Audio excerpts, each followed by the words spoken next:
Hi everyone, it's Katrina. Number 7. Jesus and the Pyramid. Salvator Mundi was painted by Leonardo da Vinci between 1499 and 1510. The artwork shows Jesus Christ wearing a blue Renaissance dress, holding a transparent crystal orb in his hand.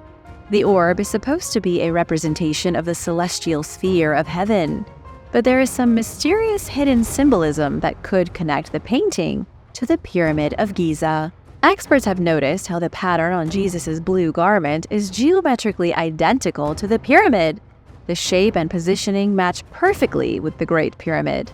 The amber stone over Christ's heart also seems to match perfectly with where the king's chamber lies within the structure. Could the painting have been made by Leonardo da Vinci to secretly display the connection between Jesus Christ and ancient Egypt? Many think that is indeed the case. It's not the first time in history that Christ has been connected to Egypt. The Eye of God, or the all-seeing eye, is an extremely common symbol found all over the world. Most people see it every day on the back of the $1 bill in the US. Secret societies have been using the symbol for hundreds of years. Governments sneakily incorporate the symbol into their official designs. It's everywhere, but its origins are mysterious. Scholars say the Eye of God came from ancient Egypt, where it was known as the Eye of Horus. The Egyptians associated the Eye of Horus with the sun, which they believed was God's eye because it chased away the darkness and illuminated the world. But what does all this have to do with Jesus Christ and Leonardo da Vinci? The conspiracy theory is that da Vinci was well aware that Jesus Christ was based on Horus, the Egyptian god. They were both the Alpha and the Omega. The theory also says that da Vinci understood that all of Christianity was based on a lie. Through his artwork, da Vinci tried to expose the truth. And now for number 6. But first, it's shoutout time! I want to give a big thank you to Mrs. Schmid and Lacka for supporting this channel. Thanks so much for letting us be a part of your day. Be sure to subscribe if you haven't already for more videos like this, and to join the Origins Explained family because why not? Number 6. Queen Elizabeth, Secret Man. Was Queen Elizabeth I a man?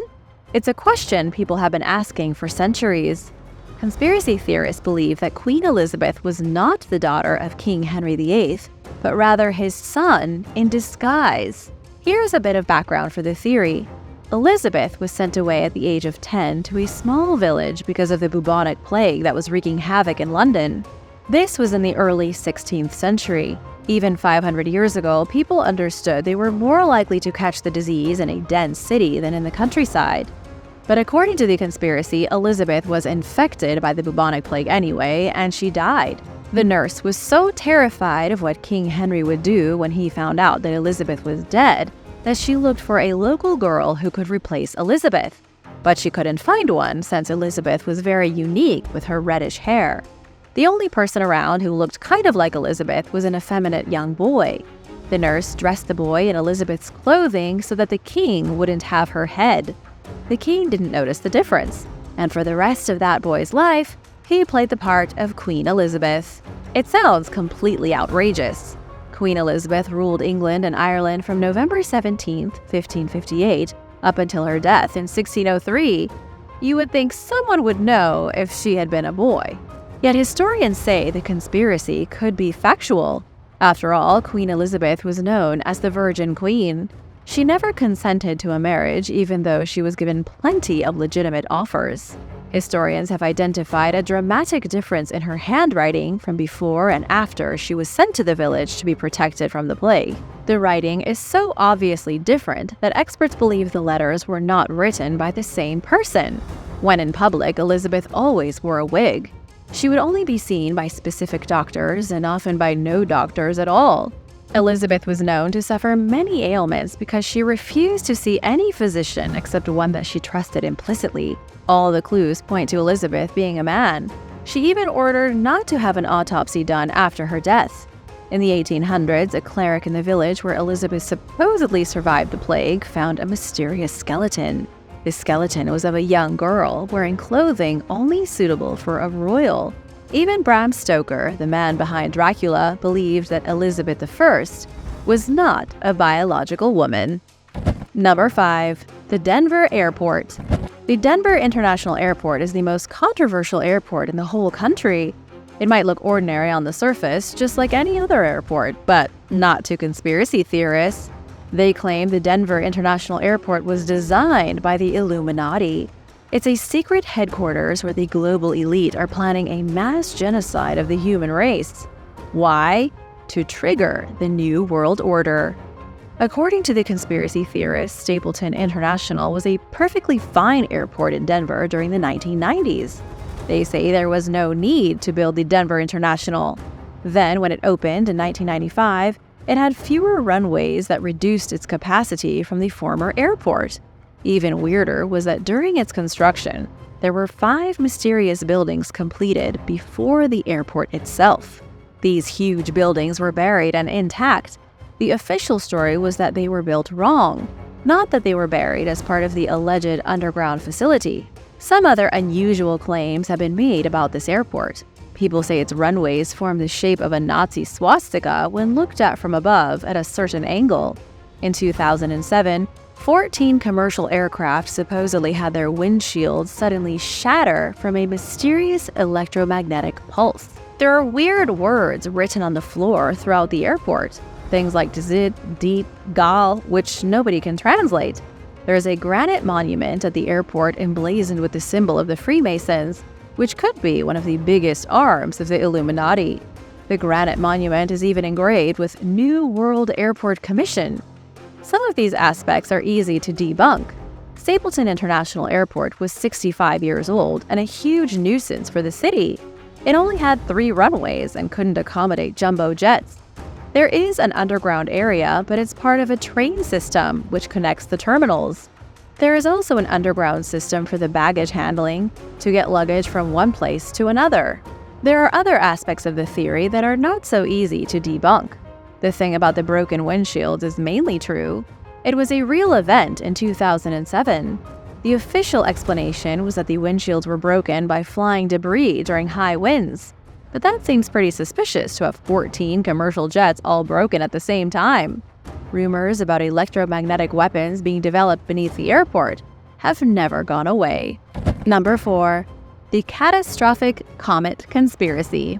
In 1925, British intellect William Beaumont published a scientific paper in which he associated comet impacts with mass extinctions from the past. He was a scientific lecturer who sent ripples of outrage through the scientific community with his unusual claims. He said a collection of cosmic bodies fell upon certain parts of the planet, destroying life wherever they landed. He believed cosmic objects caused earthquakes and volcanic eruptions, and he blamed comets for the destruction of Atlantis. Beaumont was met with criticism from the very start, so he spent 20 years perfecting his thesis. In 1946, he published a trilogy of books related to his catastrophic comet conspiracy. He discussed how Atlantis was destroyed by a comet 9,000 years ago. He claimed the Celts of ancient Britain colonized Europe and South America, only to be destroyed by comets. He also claimed that one of the biggest impacts happened in Scotland, hitting the Earth so hard that it pushed the planet farther from the sun. This intense impact cooled the climate and made the Earth's orbit take longer around the sun. That's really only the tip of the iceberg. Beaumont was convinced Atlantis was Britain and that it was dominated by an Aryan race. This was around the same time that Hitler was preaching about the Aryan race in Germany. Beaumont and Hitler were both convinced that the Aryans dominated all the lands of the world up until the comet impact. Beaumont's theory was that the survivors of Atlantis spread to all different places of the world, then named new societies after places in the UK. For example, he said the Pharaoh Islands were originally named the Pharaoh Islands, like the pharaohs in Egypt. He claimed Mount Olympus from Greek mythology was based on Britain's highest mountain, Ben Nevis.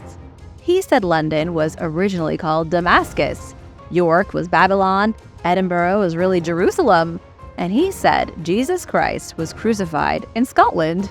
Not many people believe in Beaumont's theories these days. As he got older, his writings became more and more wild and unusual. He claimed that Abraham from the Bible was an Atlantean who lived near the Avebury Stone Circle. He took characters and places from all over the world and forced them to be British/Atlantean. When asked why there was no proof, he said it was all destroyed by the comet impact. Number 3. The Dark Forest Theory. Because of the high probability that aliens exist somewhere in the universe, they should have reached out to our civilization by now, but they haven't. So why not? This dilemma is known as the Fermi Paradox. Given our relatively low technological sophistication, humans can still look into the vastness of space and pick up signals being sent in our direction. An alien race, even smarter than us, would have noticed humanity by now, but they haven't reached out.